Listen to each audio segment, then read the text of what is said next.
Hey, what's going on, everybody? Jared Hoffman here with the Better Than Less Than podcast. Appreciate everyone who is tuning in. I'm pretty sure I'm lagging right now, but hey, as long as you can hear me, that's all that matters. But appreciate everybody for joining me for this edition of the Better Than Less Than podcast. It was a much shorter intro than I'm used to having because I don't have a lot of time to talk about as much as I want to talk about. So we're just going to dive right into it. First of all, before we get into the main topic of the day, we're going to start on a heartbreaking note, reporting that Bowie State Athletic Director Clyde Dowdy it was announced earlier this week that he unfortunately passed away at the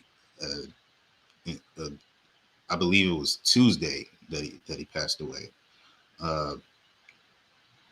As everybody knows who watches the show, I am a Bowie State alum, and I had many interactions with Clyde Dowdy. I wasn't in his inner circle. I didn't hang out with him every day, but I was a part of I worked with Bowie's TV station, so we went around campus filming different events, and at these events, I often saw AD Dowdy, and he was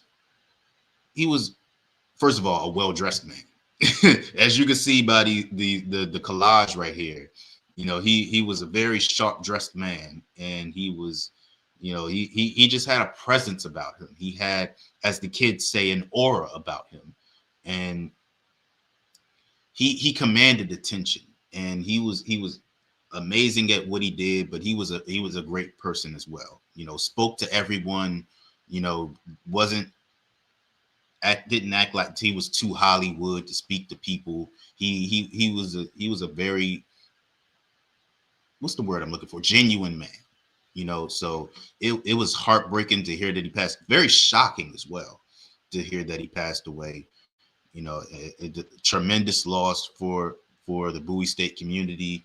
Just want to send my condolences to the Dowdy family and everyone affected by this loss, his colleagues and friends that held him dearly.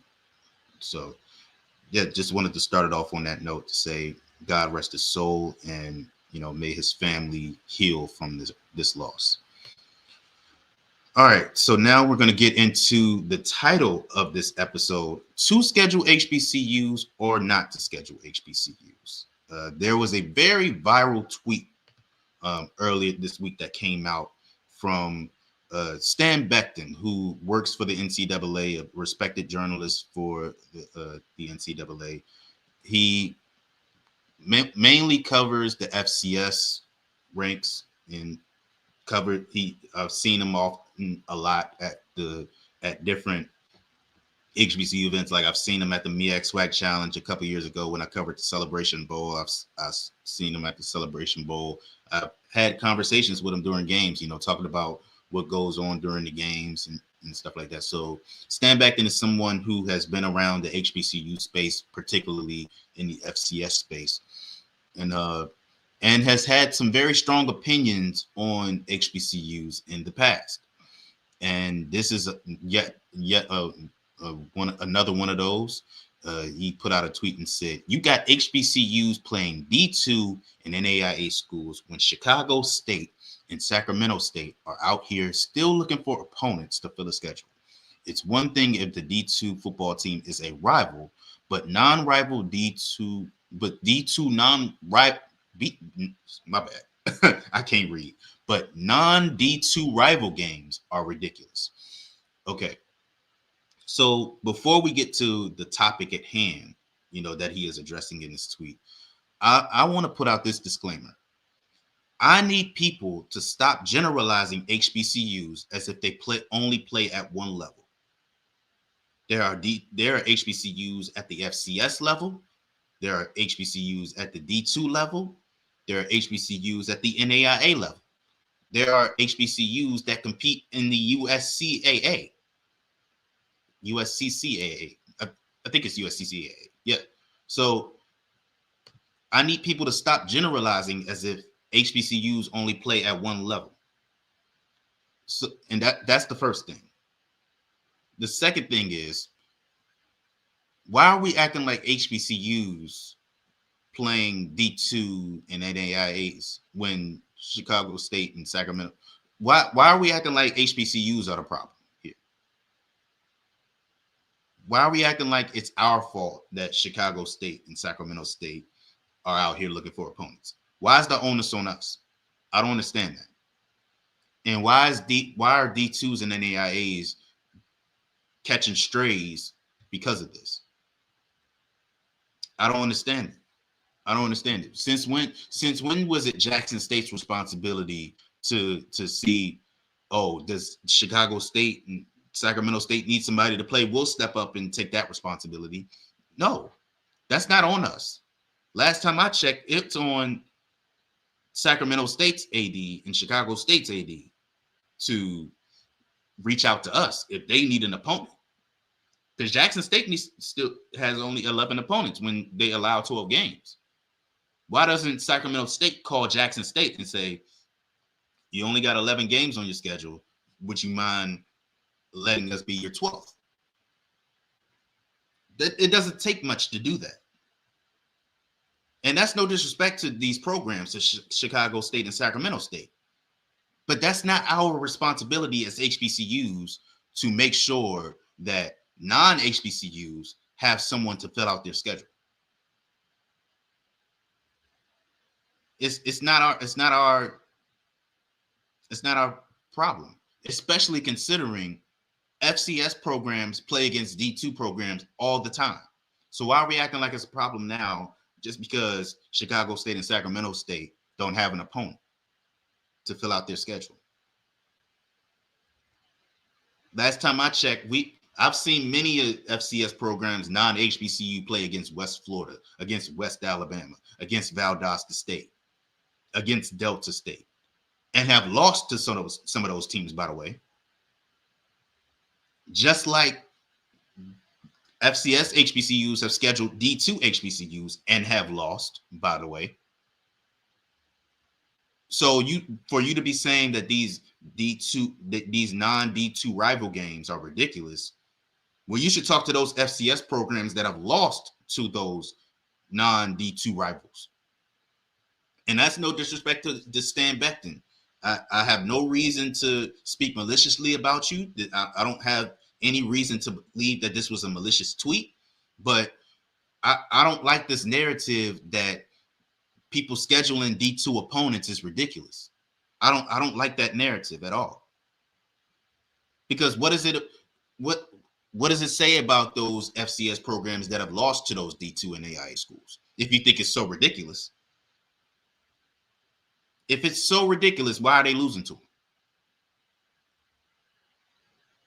So don't call out HBCUs as if we are the problem here, as if we are the people responsible for these scheduling errors or these scheduling issues being resolved. Go talk to North Dakota State. Go talk to South Dakota State. Go talk to who else? Idaho State. Talk to those schools. Why aren't we putting the onus on FBS programs? Chicago State is a new football program.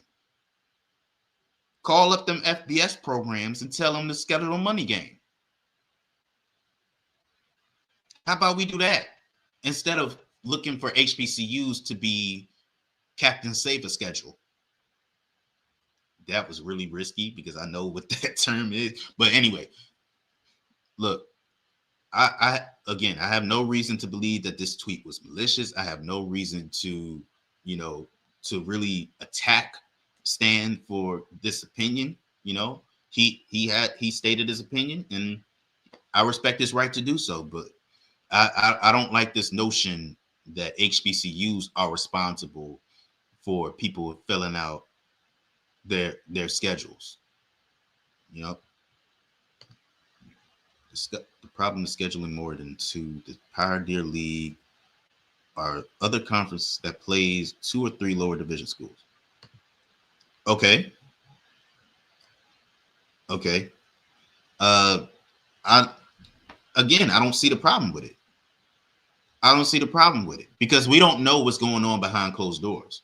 We don't know what these Pioneer League schools are doing, getting in contact with other out of conference FCS schools. We don't know the level of communication that they have with other FCS programs. So why are we the ones who get to judge them because they play 2 or 3 lower division schools? Especially if the now if you want to say that they're scheduling schools that have a history of losing, then I will agree with you. Like Lincoln, California, and Virginia University Lynchburg. If you're talking about scheduling those 2 schools, I get it. Those 2 schools have been notorious and infamous for being easy wins. So if you're talking about those 2 schools, I'm fine with it. But if we're talking about Valdosta State, who is a multiple-time national champion in the last 10 years, West Florida, who has won a national championship, and technically they're in the FCS now, but West Alabama, who's been a perennial contender. Lenore Ryan has been a perennial contender. Even if you want to go to the HBCU ranks, Albany State just had their deepest playoff run in Division II football. Well, tied their longest playoff run in Division II football. Virginia Union, who has been a perennial contender at the Division II ranks. You talk about who else? Virginia State, who's been a perennial contender. Fayetteville State, perennial contender. There are teams that are good enough to win against these FCS schools, HBCU or otherwise. So, one, we're not going to act like Division IIs are easy wins for some of these FCS programs, because go look at the results. We've gotten our fair share of wins over the past couple of years. And if not wins, we've gotten some scares. Ask Grambling State what that was like against Kentucky State. So, yeah, I just don't like this notion about Division IIs being ridiculous. And I don't also, let's go back to the generalization. Stop the generalizations. HBCUs play at Division I, they play at Division II, they play at NAIA, they also compete in USCCAA. So that they're all levels, they're all encompassing. So let's not group HBCUs as if they only play at one level. All right, so that's it on that. And now we have an update on a situation that also went viral, pertaining to the detainment of Tuskegee men's basketball coach. Aggies, I'm gonna get to you in a second. Well, let me get to it before I talk about this, because this is very important. How often do HBCUs schedule quality non-HBCUs D2 school? How often do HBCUs schedule quality non-HBCU D2 schools? I'm asking because I'm not familiar, no shade. Okay. I appreciate you putting the disclaimer back there. I don't think it was needed, but I appreciate it to get the message across. So Florida A&M a couple of years ago played against West Florida. That was before they went to FCS. Mississippi Valley State has played against Delta State a couple of times. Jackson State played against Delta State, particularly in the first full year under the Dion administration.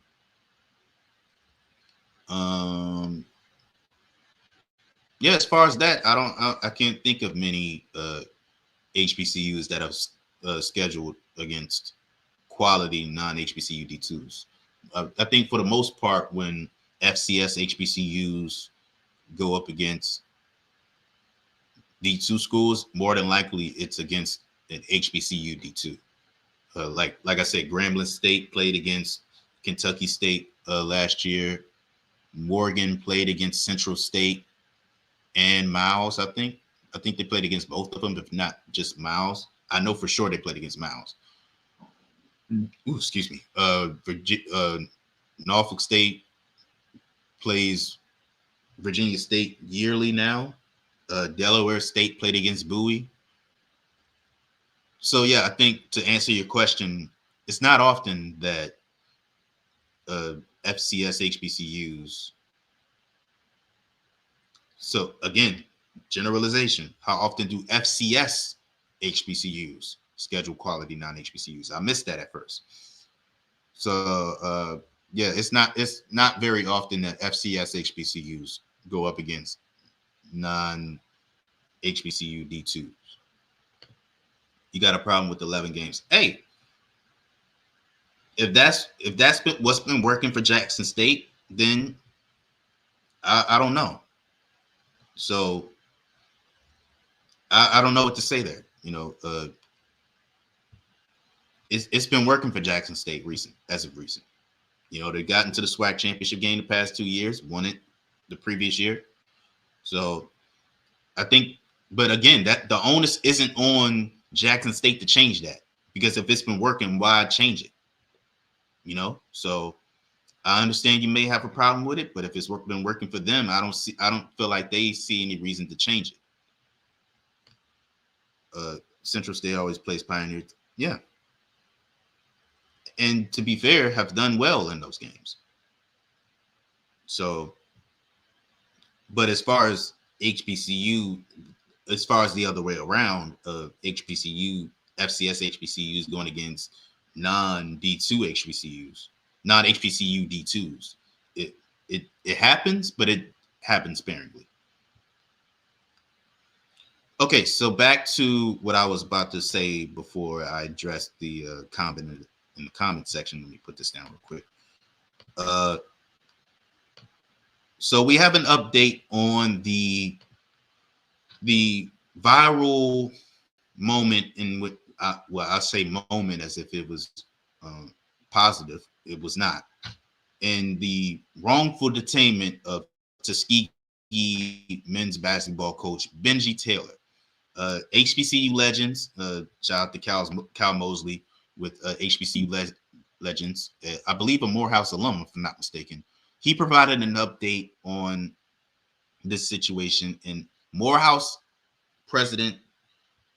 College's president, Dr. Bowman, has finally responded, has put out a public statement in regards to the incident. For those who are not familiar with the situation, Tuskegee last weekend was playing against Morehouse, and during the game there was a confrontation. Well, not a confrontation, but there were issues with trash talking going on between I believe it was the Morehouse football team during the game, and Coach Taylor went to security or law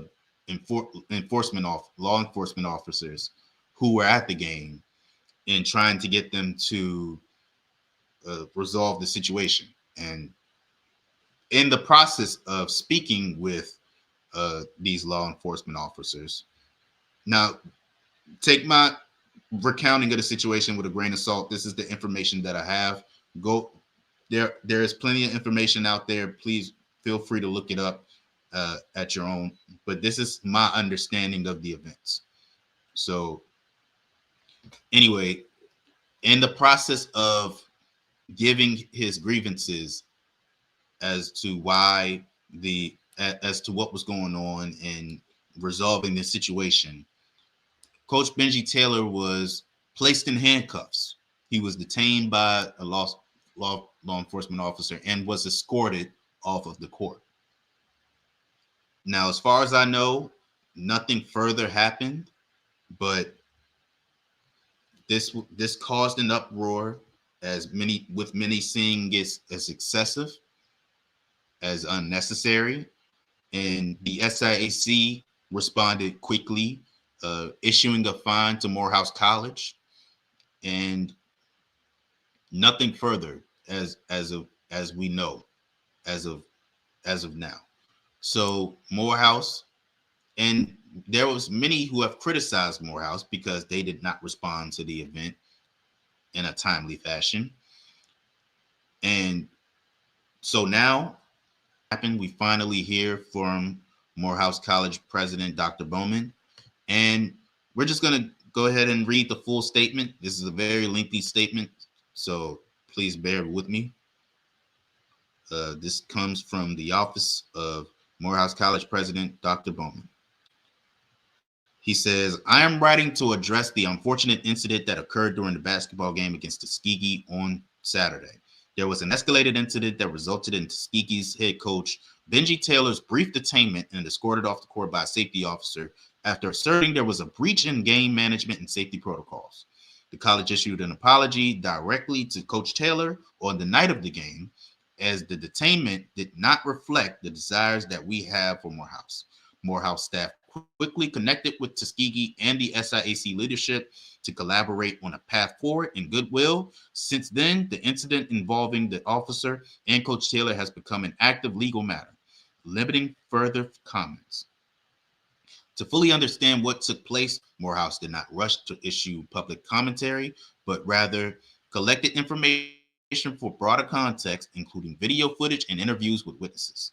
Many public accounts have not fully and accurately captured the context of what occurred, and in some cases have mischaracterized our students and the institution. As an attendee at the game, I did not observe conduct that was clearly outside of what is commonly seen at competitive collegiate athletic events, specifically at the conclusion of a winning home game when fellow Morehouse students were congratulating the Morehouse basketball players. The SIAC published a statement on Monday announcing that the conclusion of an investigation and issuing sanctions against Morehouse related to crowd control and safe entry and exit at the game. While Morehouse leadership and I take the SIAC's findings seriously, we have questions about an investigation that did not include a request for the college's input, but ultimately determined responsibility and a fine. This falls short of the due diligence expected of a fair and comprehensive process, and we are engaging directly with the SIAC to reconsider, given the precedent such decisions set for all SIAC institutions. As we move forward, Morehouse will continue to stand for integrity, accountability, and responsible leadership. We will engage constructively while advocating for fair treatment and accurate representation, consistent with our legacy of upholding standards that have defined Morehouse College for more than a century. Okay, a couple of problems that I have with this statement is there are a couple of inconsistencies. You said that you apologized for the incident on the night of. Well, according to a reliable source, I beg to differ. Now, I don't know if maybe I just didn't ask this source the question the right way, but as far as I've heard, Morehouse had not responded or reached out to Coach Taylor multiple days after the incident happened. So that's one thing. He says that the behavior that he observed, let me go back to the quote so I can see exactly what he said. He said something about the behavior he observed was not anything outside of what he normally sees basketball events. Well, again, that's downplaying Coach Taylor's grievances. Because if he felt like it was enough that he needed to address it with, no, they're not. It's an active legal matter that Tuskegee has consulted an attorney. So no, I don't think either side is going to address it again. So, but if Coach Taylor felt like the incident was serious enough that he needed to consult with law enforcement officers, then it was absolutely more serious than what we see at normal basketball events. It is definitely outside the conduct that we see at normal basketball events. If he felt the need to, excuse me, to consult with a law enforcement officer. So I don't like the downplaying of Coach Taylor's grievances. It really feels like he's trying to absolve the players who were involved in the trash talking or whatever it was that Coach Taylor felt the need to consult with a law enforcement officer. But it feels like he's downplaying it and trying to make it look like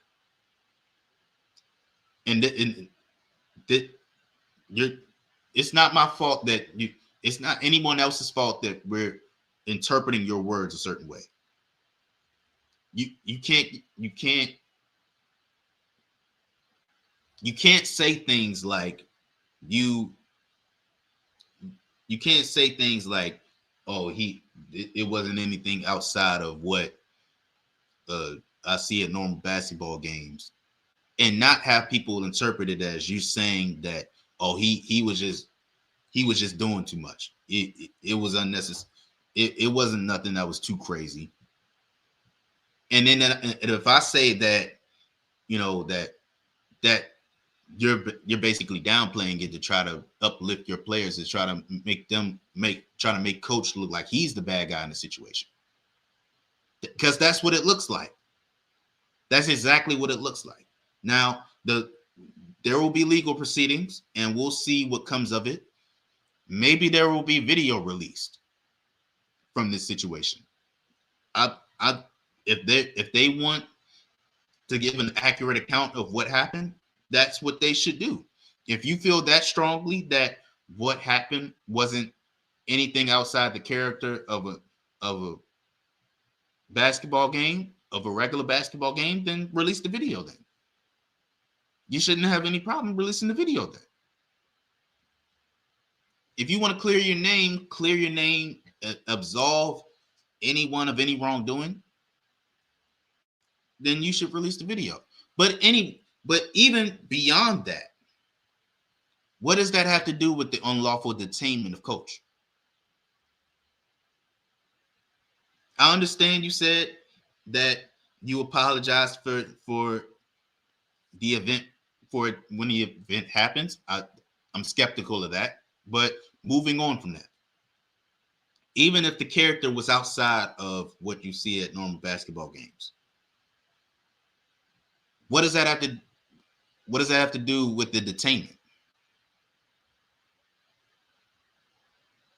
I didn't feel like that was necessary. I still don't feel like you saying that was necessary,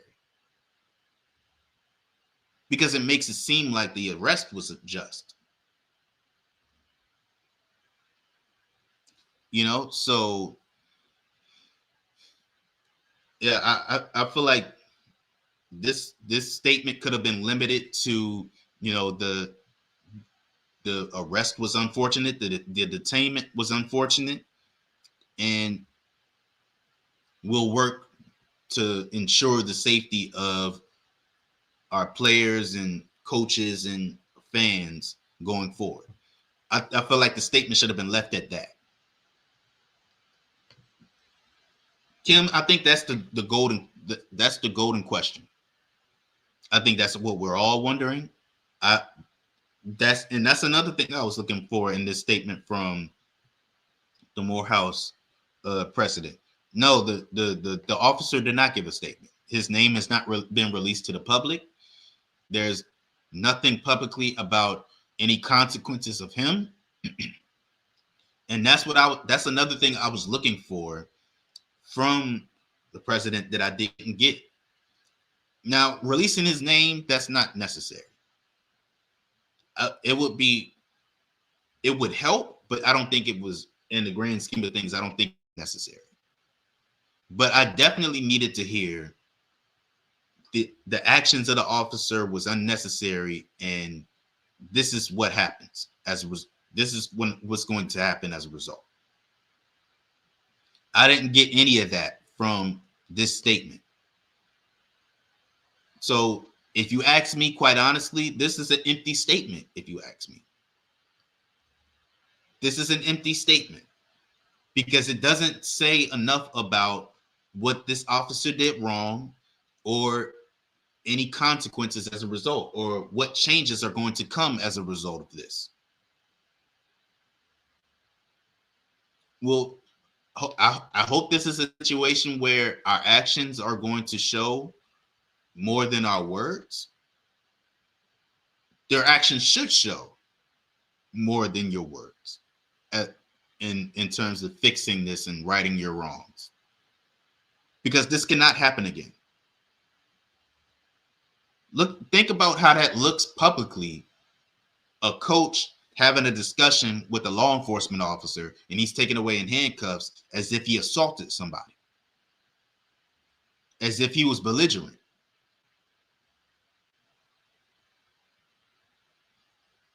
So I honestly feel like this was an empty statement. I feel like there could have been more details that could have been added to really give more context. But we'll see if things change from here, and yeah, we'll have legal proceedings. We'll see if that gets settled out of court, or if we end up going into civil court with this, for violation of civil rights. Yeah, we'll just have to wait and see from here on. So that's going to do it for this edition of the Better Than Less Than podcast. Appreciate everybody for tuning in. If you can, leave a like, comment, and subscribe to the HBCU Sports YouTube channel. Follow us on all of our social platforms.